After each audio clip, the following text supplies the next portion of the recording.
even as hip hop has progressed way past what we did in the 90s, I think that record still resonates, that album cover still resonates as one of the more original hip hop album covers in the history of the genre. I feel like it still does to this day.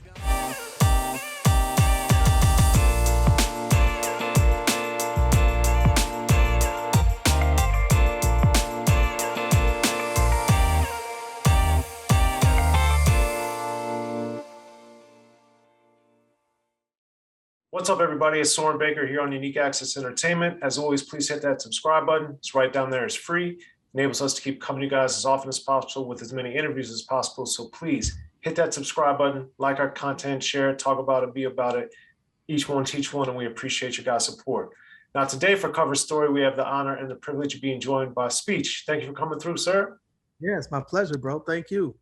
Yes. So we are going to be doing Arrested Development's 3 years, 5 months, and 2 days in the life of. So for the cover of this album, I was always intrigued because of many things. One, it's in a field, nobody's kind of really looking in the camera, you're looking all over the place.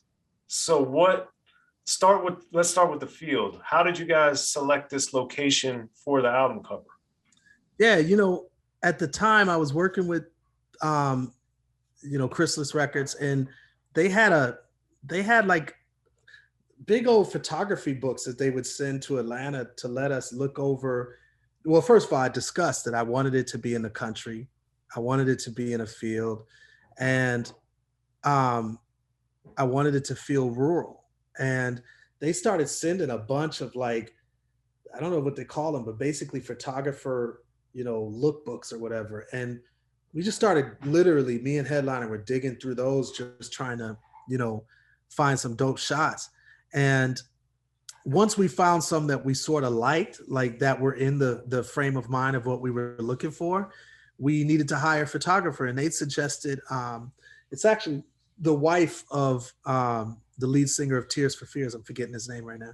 She used to work for EMI. And she suggested this photographer, and for some reason I'm forgetting his name. It'll come to me probably by the end of this talk. And great guy. He now works at New York Times, prolific photographer. He came down and we just started shooting basically out in the rural sides of Atlanta. And it was totally his idea to make it so spacious. Like, we wanted something close up, and we wanted fisheye lens and like something like sort of in your face, like a Beastie Boys-esque type of, Paul's Boutique, or, that kind of stuff. And he was totally like, no, let's space it out. This is totally unique. Look at this blue sky. And so he had us just really spaced out and doing our own thing. And he was right. It was incredible. Like that. In fact, it's funny because the cover for me personally, I thought was cool, but I was more used to what rap usually did. And usually it was more in your face. And I wanted that kind of energy, but he was way right. And we didn't see, like, or at least I didn't see the brilliance of what was about to happen with that cover. Well, it's interesting you say that, because a lot of times people are so adamant on only their vision, but I've noticed a lot of times, especially with album covers, but of course with songs as well, that it's someone on the outside with a good suggestion that flies counter to what you think would work, that ends up being what actually really works the best. So what made you open to exploring what he was telling you? To be honest, his vision. I mean, he just was a smart dude, and he was very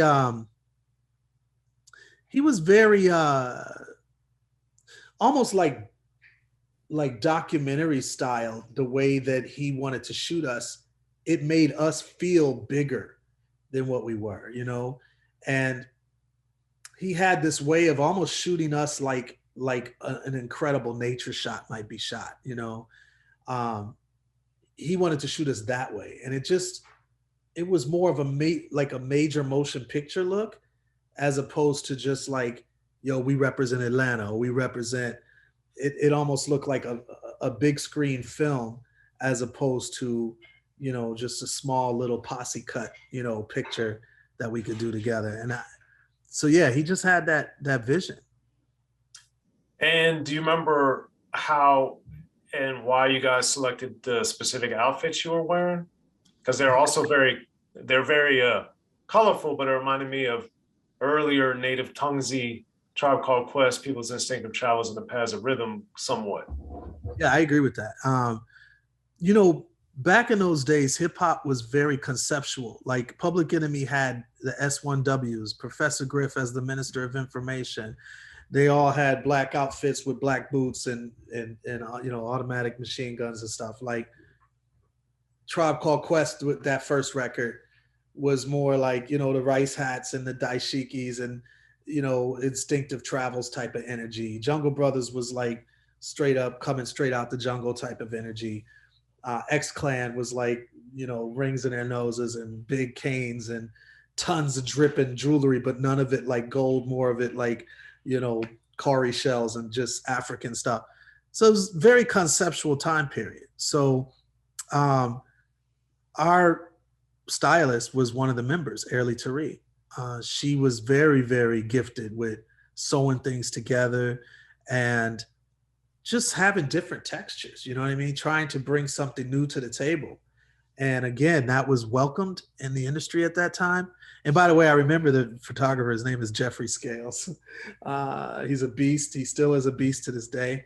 And so for Airly Tari was the one that thought of everything that we wore pretty much. And it was based on my general points and hopes, which was no name brands, no Nikes, something that you could easily get from a thrift store, but still funky and still fly. Like somebody would want to imitate it. Somebody that likes this style at least. Yeah. So yeah, and it was that. I mean, back in the 90s, we had tons of fans that was dressing just like that, coming to the shows. So it was the right energy at the time. And also, with not being a close-up, you guys being spread out, there's also space between you. There's space looking up toward the sky. Yeah. What made the sky like an important element of the photo and what you guys were presenting? Well, to me, it meant that we were bigger. Like there was something bigger than just the members themselves. Like this record was bigger than even the sum of all the parts, so we had 6 members. We really was 5 on the cover because Baba OJ was much older and he didn't know if this was going to work or not. So he stayed back and he wasn't in our photographs till after the record cover was done. So yeah, so like to me, it was just like, this is part of a bigger picture. This whole record, like what you're about to listen to, it starts off with, there are 7 acknowledged wonders of the world. You are about to witness the 8th. And space ain't man's final frontier. It's like this whole thing is just, we're going to take you on a journey now. And we ended up doing that photo for that reason. It's like, to me, that felt like this album. And especially within the scope of what hip hop was bringing at the time. Yeah. And tied into that too, you had the tree, you had grass, it looked like you were on a hill of some sort. So in addition to being spread out, you could have been spread out in a parking lot or something. Why did you guys pick grass and a tree and outdoors in nature? We totally wanted to juxtapose the cliche of the day. The day when we were coming out, every hip hop video and photo shoot was basically with, I don't know what you call these fences with all the X's in it, maybe a basketball court, total concrete, maybe a big high-rise project in the back. I mean, that was hip hop. And I love that. Don't get me wrong. Like that's what I grew up on, listening to hip hop. But we weren't from that, and we were from the South, and we wanted to make a juxtaposition that was so glaringly obvious that people couldn't ignore or pretend like this was going to be just the next rap experience that they've already experienced. This was going to be something different. Okay. And do you remember for the album title and for the words Arrested Development, how you guys picked the colors you used? No, that was totally the label. The font, the colors, the label totally keyed in. And I love that. Like I miss those days because now we're independent. And I miss those days of having a team of people that once you sort of, not just me personally, but once me and the group started to put out the right energy of what we were striving to do, they immediately pick up on it and magnify it. Like they just make it better. And that was the beauty of having a big label, you know, like having a whole team of people that had their own wealth. Individually, they all had their own wealth of knowledge that could add to whatever you were visually or conceptually trying to accomplish. They could just say, yeah, I get where you're going now. Check this out. And it's like you get something back that was way beyond what you were thinking. Like, you know, this is doper than anything we thought. So I love that energy of having that teamwork. Well, that's crazy because it's ironic to me because Chrysalis by no means is known as a rap label. And at the time it was really, I would say you and Gangstar were really the ones holding it down over there. So how did they were coming to you guys with ideas and stuff, but did they seem to, I always hear so many different stories, but did they seem to really love, embrace, champion, not only you guys, but rap in general? Like, how did that work for you? No, I mean, they wanted to get in on the money. I'll be honest. Like, you know, these labels are always looking at what succeeds out there. They saw the success of, you know, De La. They saw the success of PE. They knew that this whole Black conscious thing was something that the nation was vibrating on. You know, Spike Lee was doing well in the movie theaters with conscious type of material visually. So there was a hint and they got it. I think they just let us really guide that ship. And even when I say that they magnified what we laid down, it really was a magnification as opposed to bringing us an original idea. You know, it was like, yo, I get where y'all are going, and now we have some ideas that might take. And I think also the fact that they weren't a rap label helped us in from a conceptual and artistic standpoint for the cover, because they were used to doing alternative music, rock music. They had Blondie on the label. They had, you know, a lot of different, you know, rock and alternative music. So they understood the concept of a cover that wasn't your average. And so I think that allowed them to feel 100% comfortable with going with the album cover that we ended up doing. Yeah, that makes a lot of sense. So now, as you look back, what do you think is the legacy of Arrested Development's 3 years, 5 months, 2 days in the life of album cover? I think that people really responded well to that album cover. I think it means a lot to the fans of that album. And I think it will mean a lot to generations to come.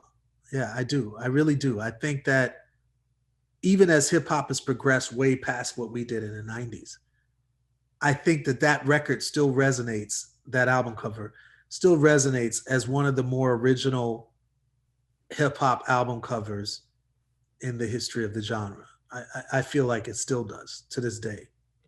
And so I think groups that want to expand as, you know, as the cycles go on and hip hop does whatever it's going to do in the future, I think groups and artists that want to do something different than what even this last 30 years has presented as a general sort of blueprint for album covers, they're going to look at that album cover and be like, hell, that's something totally different than your Jay-Z records or your whoever people listen to. You know, like, this is totally different than what you're used to seeing in hip hop. Let's go this direction.